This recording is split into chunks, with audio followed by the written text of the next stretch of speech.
नमस्कार साक्षी news network और आप सभी का स्वागत है। भारत में अल्पसंख्यकों खासकर मुस्लिमों के खतरे में होने संबंधी दुष्प्रचार जो लोग फैलाते हैं, उन्हें राष्ट्रीय सुरक्षा सलाहकार अजीत डोभाल ने करारा जवाब देते हुए साफ कहा है कि भारत में इस्लाम समेत किसी धर्म को कोई खतरा नहीं है। डोभाल का यह बयान इस मायने में महत्वपूर्ण है क्योंकि प्रस्तावित समान नागरिक संहिता कानून को लेकर भारत में तमाम तरह की अफवाहें अल्पसंख्यकों के बीच फैलाई जा रही हैं। वैसे अफवाहें फैलाने वाले यह नहीं देखते कि भारत के प्रधानमंत्री नरेंद्र मोदी को अब तक जिन 13 देशों ने अपने सर्वोच्च सम्मान से नवाजा है, उसमें से 6 इस्लामिक देश हैं। मगर इस सब की परवाह किए बगैर भारत विरोधी विदेशी शक्तियां और ऐसी विदेशी शक्तियों के इशारे पर देश में काम करने वाले कुछ राजनेता, मीडिया, एनजीओ और सामाजिक कार्यकर्ता प्रधानमंत्री मोदी की छवि को मुस्लिम विरोधी दर्शाने पर तुले रहते हैं। हम आपको यह भी याद दिला दें कि पिछले महीने अमेरिका यात्रा पर गए कांग्रेस नेता राहुल गांधी ने कहा था कि भारत में अल्पसंख्यक समुदाय निशाने पर है, जबकि सच्चाई यह है कि भारत में यह पहली सरकार है जिसने अन्य दलों की तरह मुस्लिमों को सिर्फ वोट बैंक नहीं समझा, बल्कि उनके समावेशी विकास के लिए तेजी से कदम उठाए। पहले की सरकारें जहां तुष्टीकरण की राजनीति करती थीं, तो वहीं मोदी सरकार ने सबका साथ, सबका विकास और सबका विश्वास के सिद्धांत को केंद्र में रखते हुए सेवा कार्य किए और तुष्टीकरण के बजाय सबके संतुष्टीकरण पर जोर दिया। मोदी सरकार ने अपनी नीतियों का लाभ पारदर्शिता के साथ समाज के हर वर्ग तक पहुंचाया है, जिसका पूरा लाभ अल्पसंख्यक समाज को भी मिला है। साथ ही मुस्लिम महिलाओं को 3 तलाक के अभिशाप से मुक्ति भी मोदी ने ही दिलाई। लेकिन जब से पसमानदा मुस्लिमों को मुश्किलों से उबारने का संकल्प मोदी सरकार और बीजेपी ने लिया, तब से कथित सेक्युलर खेमा बेचैन है। इसलिए विरोधी तमाम प्रयास कर रहे हैं कि मुस्लिमों के मन में भय और भ्रम का माहौल बनाया जाए, लेकिन सरकार सतर्क है। खुद प्रधानमंत्री ने मुस्लिमों के मन के भ्रमों को दूर करने के अभियान का नेतृत्व संभाल रखा है, तो वहीं उनकी सरकार और संगठन से जुड़े शीर्ष नेता भी इस अभियान को गति देने में लगे हुए हैं। हम आपको याद दिला दें कि प्रधानमंत्री नरेंद्र मोदी पिछले महीने जब अमेरिका की पहली राजकीय यात्रा पर गए थे, तब उनसे एक पत्रकार ने भारत में लोकतंत्र और अल्पसंख्यकों की स्थिति को लेकर सवाल किया था। इस सवाल का प्रधानमंत्री ने तथ्यपरक जवाब दिया था। यही नहीं, अमेरिका के बाद जब प्रधानमंत्री मिस्र की यात्रा पर पहुंचे, तो वहां उन्होंने ऐतिहासिक मस्जिद का भी दौरा कर पूरे विश्व को शांति और सद्भाव का संदेश दिया था। इसके अलावा प्रधानमंत्री के अमेरिका दौरे के दौरान पूर्व राष्ट्रपति बराक ओबामा ने भारत में अल्पसंख्यकों की स्थिति पर सवाल उठाए थे, तो भारत सरकार के कई मंत्रियों ने आंकड़ों के साथ विस्तृत जवाब दिए थे।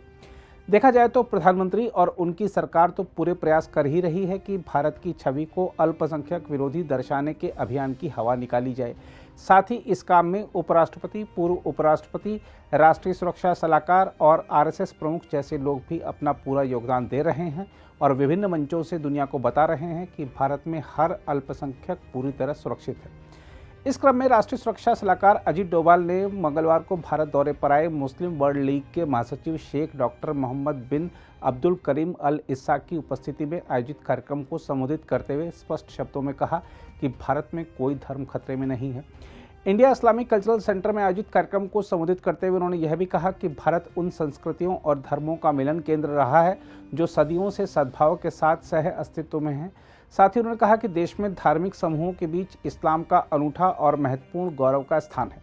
डोभाल ने अल इस्सा को उदारवादी इस्लाम की प्रामाणिक वैश्विक आवाज़ और इस्लाम की गहरी समझ रखने वाला एक गहन विद्वान भी बताया। डोभाल ने कहा, एक समावेशी लोकतंत्र के रूप में भारत अपने सभी नागरिकों को उनकी धार्मिक, जातीय और सांस्कृतिक पहचान पर ध्यान दिए बिना बराबर की अहमियत देने में कामयाब रहा है।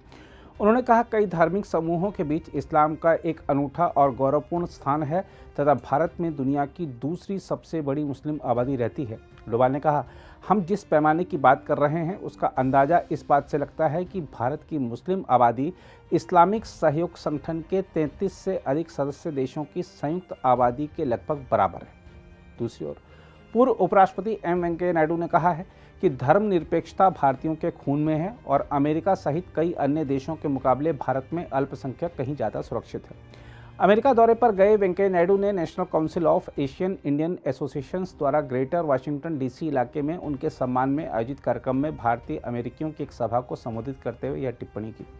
उन्होंने कहा, भारत के खिलाफ दुष्प्रचार किया जा रहा है। पश्चिमी मीडिया का एक तबका भी इसमें शामिल है। वह भारत और वहां अल्पसंख्यकों की सुरक्षा को लेकर किए जा रहे दुष्प्रचार का हिस्सा बन गया है। उन्होंने कहा, मैं इन लोगों को बताना चाहूँगा कि भारत में अल्पसंख्यक यहाँ यानी अमेरिका के मुकाबले ज़्यादा सुरक्षित हैं। पूर्व उपराष्ट्रपति वेंकैया नायडू ने कहा, आप देखिए कि भारत में क्या हो रहा है और दूसरे देशों में क्या हो रहा है, लेकिन आप जानते हैं कि भेदभाव दूसरे देशों में किया जा रहा है। पूर्व उपराष्ट्रपति वेंकैया नायडू ने कहा कि भारत अपने अल्पसंख्यकों का सम्मान करता है। उन्होंने कहा, जो लोग पाकिस्तान जाना चाहते थे वे पहले ही देश छोड़ चुके हैं। जो लोग देश में रहना चाहते थे वे भारत में ही हैं। भारत में धर्मनिरपेक्षता है क्योंकि यह भारतीयों के खून में है। वहीं हाल ही में राष्ट्रीय स्वयंसेवक संघ के प्रमुख मोहन भागवत ने कहा था कि इस्लाम धर्म भारत में ही सुरक्षित है। साथ ही उन्होंने कहा था कि हमें आपस में लड़ने की बजाय सीमा पर बैठे दुश्मनों को अपनी ताकत दिखानी चाहिए। नागपुर में संघ शिक्षा वर्ग यानी आरएसएस कैडर के लिए प्रशिक्षण शिविर के समापन समारोह को संबोधित करते हुए भागवत ने कहा था कि भारत की एकता और अखंडता के लिए देश के प्रत्येक नागरिक को प्रयास करना चाहिए। उन्होंने यह भी कहा था कि अगर कमियां हैं तो हमें उनको दूर करने पर काम करना चाहिए। बहरहाल, मोदी सरकार के खिलाफ भ्रम फैलाने वालों को यह भी देखना चाहिए कि तमाम रिपोर्टें दर्शा रही हैं कि भारत में अल्पसंख्यकों की स्थिति में सुधार हुआ है और आज इस समाज से भी बड़ी संख्या में लोग डॉक्टर, इंजीनियर, आईएएस आदि बनकर देश की सेवा कर रहे हैं। आंकड़े यह भी दर्शाते हैं कि मोदी सरकार की कुछ एक योजनाएं तो ऐसी भी हैं जिनका सर्वाधिक लाभ अल्पसंख्यक वर्ग को ही हुआ है। यही नहीं, हाल के कुछ चुनाव और उपचुनाव के दौरान भी मुस्लिम बहुल क्षेत्रों में बीजेपी प्रत्याशियों की विजय दर्शा रही है कि मुस्लिमों का मन बदल रहा है। संभवतः इसी को देखकर अब तक वोट बैंक की सियासत करने वालों को अपना सियासी भविष्य खतरे में नजर आने लगा है और उन्होंने मोहब्बत की दुकान की आड़ में नफरती सामान की सेल लगा दी है। अगर आप भी लेना चाहते हैं देश दुनिया की तमाम जानकारी तो आज ही सब्सक्राइब करें हमारे चैनल को। साथ ही नीचे दिए बेल आइकन को जरूर दबाएं ताकि हर अपडेट आप तक पहुंच सके।